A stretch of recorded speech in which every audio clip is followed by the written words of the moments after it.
In the heart of Africa, nestled between towering mountains and dense, uncharted forests, lay the ancient kingdom of Damballa. For centuries, the people of Damballa lived in harmony with nature, their lands bountiful, and their lives blessed with prosperity. The rivers flowed with crystal-clear water, the fields yielded abundant harvest, and the women of Damballa were renowned for their beauty and fertility. The people worshipped their gods with reverence, and the gods, in return, bestowed their blessings upon the land.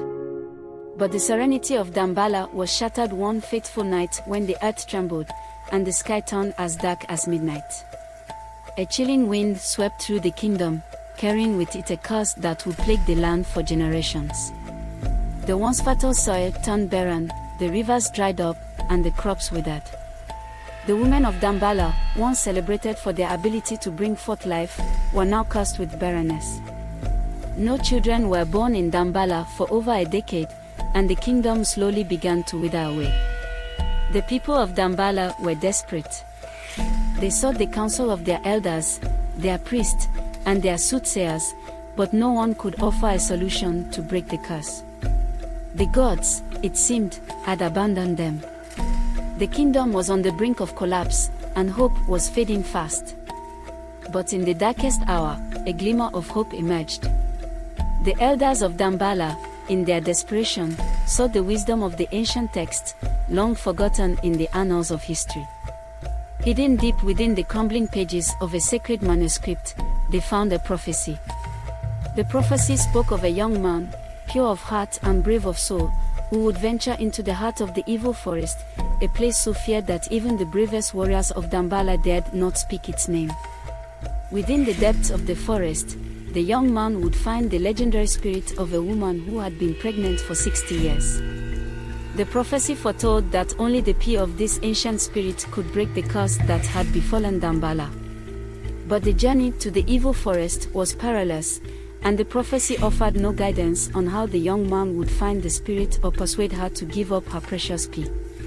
The elders knew that they were asking for a miracle, but with nothing left to lose, they resolved to seek out the one who might fulfill the prophecy. The elders summoned all the young men of Damballa to the palace, their faces etched with the weight of the kingdom's plight. Among the gathering was a young man named Kofi, the son of a humble farmer. Kofi was known for his kind heart and unwavering courage, though he had never sought the spotlight. He stood quietly at the back of the crowd, listening intently as the elders explained the prophecy and the daunting task that lay ahead. As the elders' words hung heavy in the air, a murmur of fear and uncertainty spread through the crowd. Who would dare to venture into the evil forest, a place where no man had ever returned? But before anyone could speak, Kofi stepped forward. His voice was steady as he volunteered to undertake the perilous journey. The elders looked at him with a mix of admiration and sorrow, for they knew the dangers he would face. Yet, there was something in Kofi's eyes, a determination, a flicker of hope, that made them believe he might be the one the prophecy spoke of. The next morning, as the first light of dawn pierced the horizon, Kofi set out on his journey. The entire kingdom gathered to see him off, their eyes filled with both hope and fear. His mother, a strong woman who had raised him alone after his father's death, held him close one last time, whispering words of courage and love. Kofi carried with him only a small pouch of provisions, a talisman blessed by the priest, and the weight of his people's hopes on his shoulders. As Kofi ventured deeper into the forest, the once familiar sounds of the kingdom faded away, replaced by the eerie silence of the unknown. The trees grew denser, their twisted branches forming a canopy that blocked out the sun. The air grew thick with the scent of decay, and the ground beneath his feet became treacherous, with roots and vines threatening to trip him at every step. Kofi knew that the journey would be difficult, but nothing could have prepared him for the horrors that awaited him in the evil forest. The first night was the hardest. As darkness fell, the forest came alive with strange, otherworldly sounds. Kofi could hear the distant wails of lost souls, the rustling of unseen creatures, and the whispering of ancient spirits. Sleep eluded him, and he spent the night huddled against a tree, clutching his talisman for comfort. The next day, Kofi pressed on, his resolve unshaken. He knew that he had to find the spirit before the curse claimed the last remnants of his homeland. But the forest seemed to conspire against him, throwing obstacle after obstacle in his path. He encountered rivers that flowed with blood, trees that oozed black sap, and strange creatures that seemed to be neither animal nor human. Each trial tested his courage and his will, but Kofi pushed forward, driven by the memory of his mother's embrace and the fate of his people. On the third day of his journey, as Kofi crossed a particularly treacherous ravine, he was confronted by the guardian of the forest, a massive, fearsome creature with the body of a lion and the head of an eagle. Its eyes gleamed with an unnatural light, and its voice rumbled like thunder as it demanded to know why Kofi had dared to enter the sacred forest. Kofi, though terrified, stood his ground and explained his mission.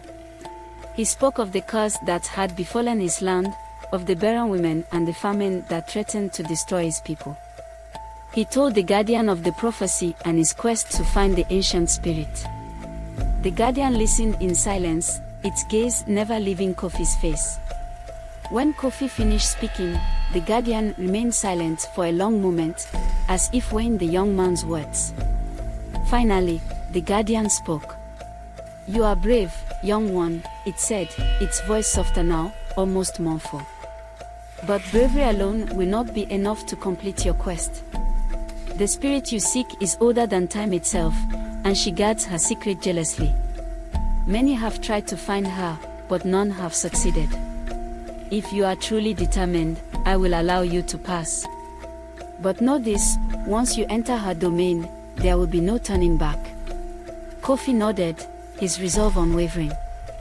He thanked the guardian for its warning and continued on his journey, his heart pounding in his chest. He knew that he was close now, but he also knew that the most dangerous part of his journey still lay ahead. After crossing the ravine, Kofi entered a part of the forest that was unlike anything he had seen before. The trees here were ancient, their trunks as wide as houses, their branches stretching high into the sky. The air was thick with the scent of moss and earth, and the ground was carpeted with soft, green ferns. But there was something else in the air, something that made the hair on the back of Kofi's neck stand on end, a presence, powerful and ancient, that seemed to watch his every move. Kofi knew that he was close. He pressed on, his senses heightened, his every step careful and deliberate. And then, through the thick underbrush, he saw her. She was unlike any spirit Kofi had ever imagined. She was tall and regal, her skin a deep, rich brown, her hair long and silver, cascading down her back like a waterfall. She was dressed in flowing robes of white, and around her neck hung a necklace of glowing stones. But it was her eyes that held Kofi's attention, her eyes that were as old as the earth itself, filled with the wisdom of the ages and the weight of countless sorrows. The spirit was standing in a clearing, her hands resting on her swollen belly. She was pregnant, just as the prophecy had foretold, but there was something strange about her pregnancy. Her belly was unnaturally large, as if she had been carrying her child for far longer than was natural. Kofi could feel the power radiating from her, a power that both awed and terrified him. The spirit looked at Kofi with a gaze that seemed to pierce his very soul. "You have come far, young one," she said, her voice soft but commanding. "But do you truly understand the sacrifice you are asking me to make?" Kofi swallowed hard, his mouth suddenly dry.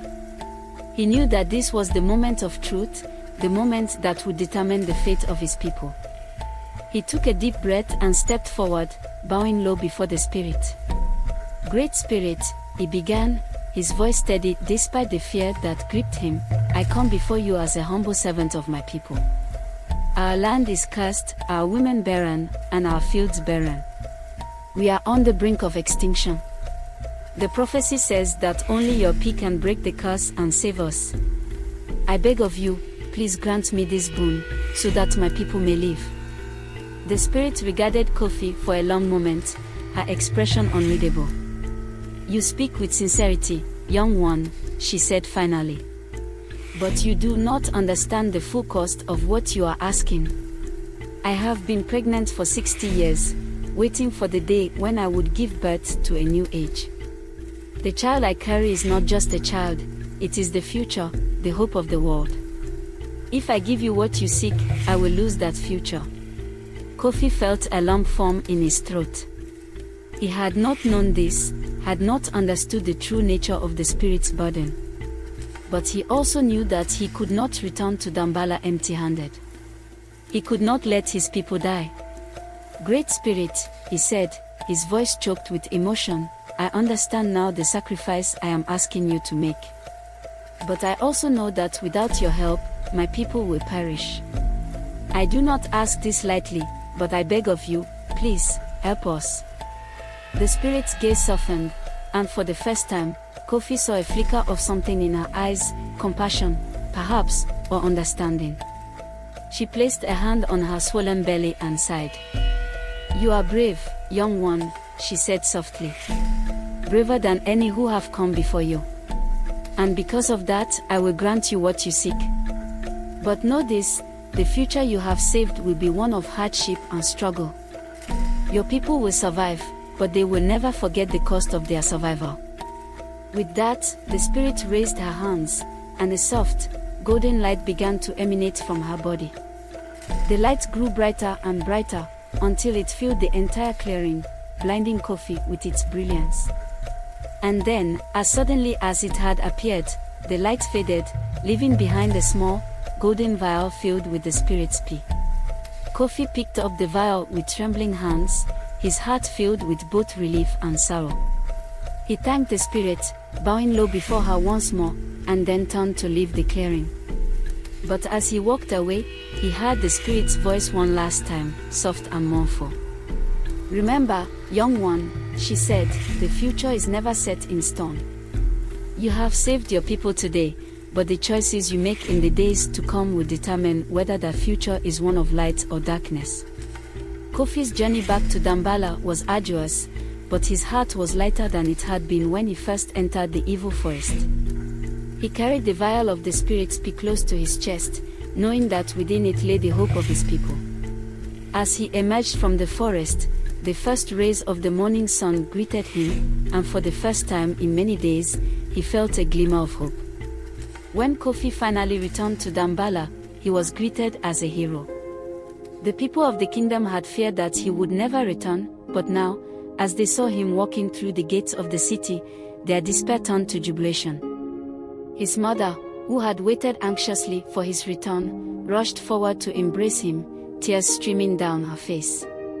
Kofi wasted no time. He went straight to the palace, where the elders and priests were waiting. He presented the vial to them, and they quickly set to work preparing the ritual that would break the curse. The entire kingdom gathered in the palace square, their eyes fixed on the elders as they chanted the ancient incantations. As the final words of the ritual were spoken, the sky above Damballa darkened, and a powerful wind swept through the square. The ground trembled, and for a moment, it seemed as though the very earth itself would split open. But then, just as suddenly as it had begun, the wind died down, and the sky cleared. A soft rain began to fall, gentle and life-giving, soaking into the parched earth. The people of Damballa watched in awe as the barren fields began to bloom, their crops springing to life before their very eyes. The rivers, dry for so long, began to flow once more, their waters clear and pure. And then, as if in answer to their prayers, the women of Damballa began to feel the stirrings of new life within them. The curse had been broken. In the days that followed, the kingdom of Damballa began to heal. The curse that had plagued them for so long was lifted, and the land, once barren and desolate, was now lush and fertile. The women of the kingdom, who had been barren for so many years, began to give birth to healthy, strong children. The people of Damballa celebrated their newfound prosperity with feasts and festivals, giving thanks to the gods and to Kofi, their hero. But Kofi, though honored and celebrated, remained humble. He knew that the spirit's words had been true, that the future of Damballa was not yet secure. He had saved his people from the curse, but the choices they made in the days to come would determine their fate. Kofi continued to serve his people, using the lessons he had learned on his journey to guide him.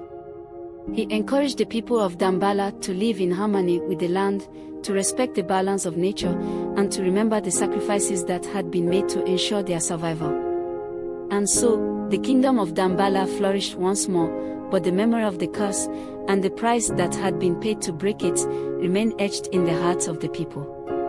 They never forgot the lessons of the past, and they lived each day with gratitude and reverence for the gifts they had been given. The story of Kofi and the cursed land of Damballa became a legend, passed down through the generations as a tale of bravery, sacrifice, and hope. It served as a reminder to the people of Damballa, and to all who heard it, that even in the darkest of times, there is always a glimmer of hope, and that with courage and determination, even the most insurmountable of obstacles can be overcome. And so, the tale of the cursed land, the barren women, and the brave young man who ventured into the heart of the evil forest to save his people, lived on, inspiring future generations to face their own challenges with the same courage and resolve that Kofi had shown.